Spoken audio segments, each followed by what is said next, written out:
சிவனை மாதிரி ஒரு எளிமையான தெய்வம் யாரும் கிடையாது, வலிமையான தெய்வம் யாரும் கிடையாது, உரிமையான தெய்வம் யாரும் கிடையாது. அவன் தாயும் தந்தையுமாக நிற்கிற தெய்வம்.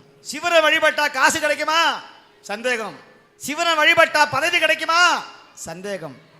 ஆனால் சிவனை வழிபட்டா ஒன்னே ஒன்று கிடைக்கும், மனசுல தைரியம் கிடைக்கும். சர்த்தா போட அப்படிங்கிற தைரியம் கிடைக்கும். உன் முன்னாடி பாம்பே வந்து நின்றாலும், ஓ இதுதானா, போ போ ஓரமா போ.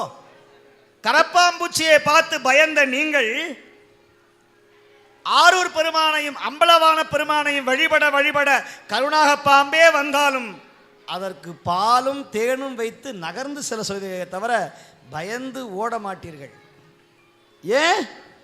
அந்த மனோதைரியம் இறைவன் கொடுப்பார். உடம்புல வியாதி வராது, வந்தாலும் அந்த வியாதி நீங்கும்.